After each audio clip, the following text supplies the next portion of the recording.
Olá pessoal, sejam bem-vindos ao Promateca, eu sou a Anne Cardoso e hoje vou falar sobre um novo conteúdo de cálculo que diz respeito ao método utilizado para calcular sólido de revolução, que é o método das cascas cilíndricas. Esse novo método ele vem para solucionar problemas que pelo método anterior, que é pela definição do sólido de revolução, isso não seria possível, mas pelo método das cascas cilíndricas sim pode ser possível, já que a gente vai pegar o sólido, e a gente vai subdividir ele em várias cascas e por meio dessa forma a gente vai conseguir calcular o volume deste sólido. Aqui eu trago para vocês aqui um pouco, da teoria das cascas cilíndricas, em que consiste da seguinte forma. Eu quero calcular aqui o volume entre esses dois cilindros, o cilindro externo e o outro cilindro interno. Só que, para mim poder calcular o volume entre eles, eu simplesmente vou fazer a subtração entre o volume entre os dois. V2 corresponde ao cilindro externo e V1 ao cilindro interno. Então, vai ficar V é igual a V2 menos V1. Só que o cálculo do volume consiste em π vezes o R ao quadrado vezes a altura. Dessa forma, aqui eu vou ficar π vezes R2, que corresponde ao cilindro externo, elevado ao quadrado, vezes a altura, menos π vezes R1, elevado ao quadrado, vezes a altura.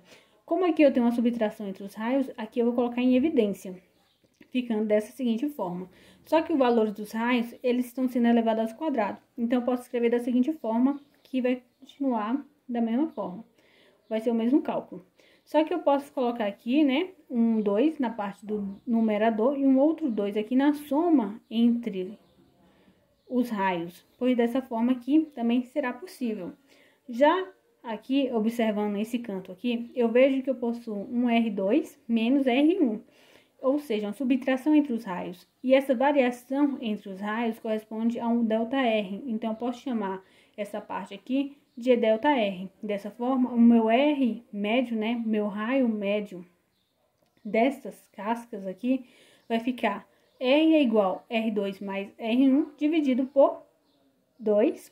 E eu posso escrever da seguinte forma o volume entre esses dois cilindros, que vai ficar 2π, que corresponde à circunferência, o H, que corresponde à altura, e o ΔR, que corresponde à espessura. Só que eu vou trabalhar isso em sólido de revolução, ou seja, figuras que vão se rotacionar em torno de um eixo.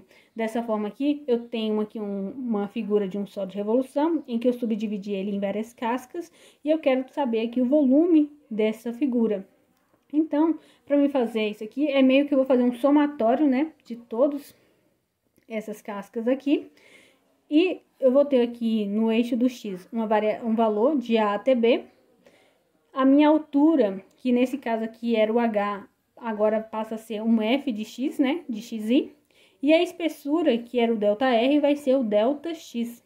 Assim, a integral vai ficar com a seguinte aparência. Volume é igual à integral de A até B, multiplicado por 2π de x vezes o f de x, que corresponde à altura, e o ΔX, que corresponde à espessura. Vale ressaltar que o 2π de x corresponde à circunferência.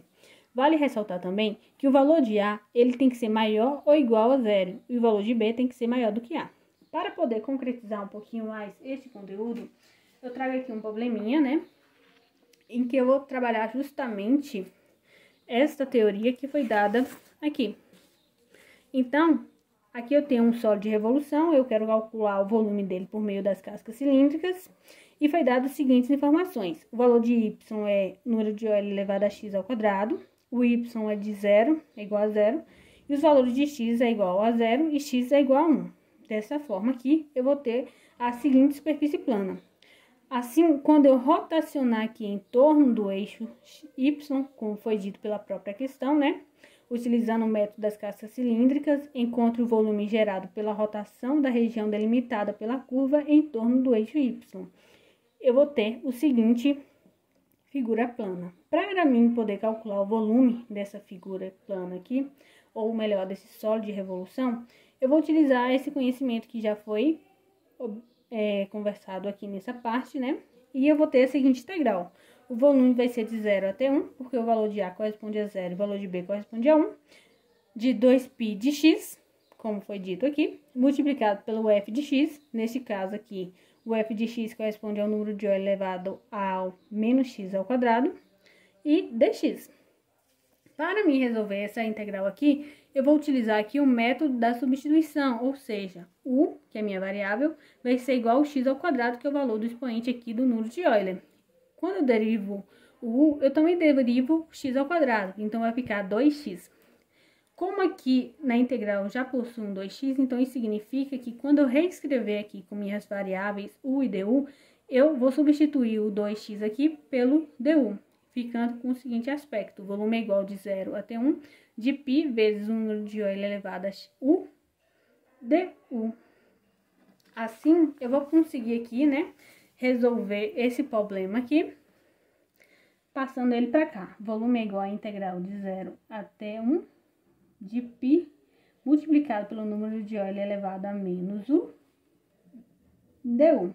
Como o π ele se trata de uma constante, eu vou trazer ele para fora da integral, ficando π multiplicado pela integral de 0 até 1 do número de Euler elevado a menos u du.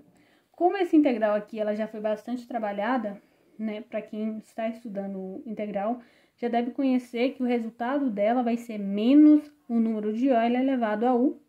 Então, aqui vai ficar volume igual a π multiplicado por menos o número de Euler elevado a menos u, de 0 até 1. Substituindo o aqui pelos valores dos meus limites, aqui vai ficar volume igual a π multiplicado por menos o número de Euler elevado a menos 1, menos, que é uma subtração que existe entre os limites, e o outro menos é que acompanha o número de Euler elevado a menos 0.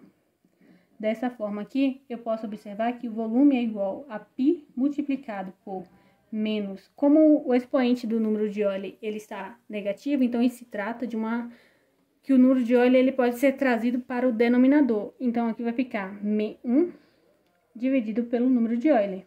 Como aqui está tendo uma multiplicação entre sinais, a multiplicação de menos com menos é mais. E o número de Euler elevado a 0 é 1. Dessa forma, eu tenho o seguinte resultado, mas eu posso simplesmente passar 1 aqui na frente do menos 1 dividido pelo número de Euler, ficando com a resposta com a seguinte aparência: π multiplicado por 1 menos o número de Euler elevado menos 1 dividido pelo número de Euler. Só corrigindo aqui. Dessa forma, eu posso perceber que o volume desse sólido geométrico no qual a gente está trabalhando corresponde a π vezes 1 multiplicado pelo número por 1 dividido pelo número de Euler. Dessa forma, eu espero ter contribuído de alguma forma com o aprendizado de vocês e até o próximo vídeo. Tchau, tchau!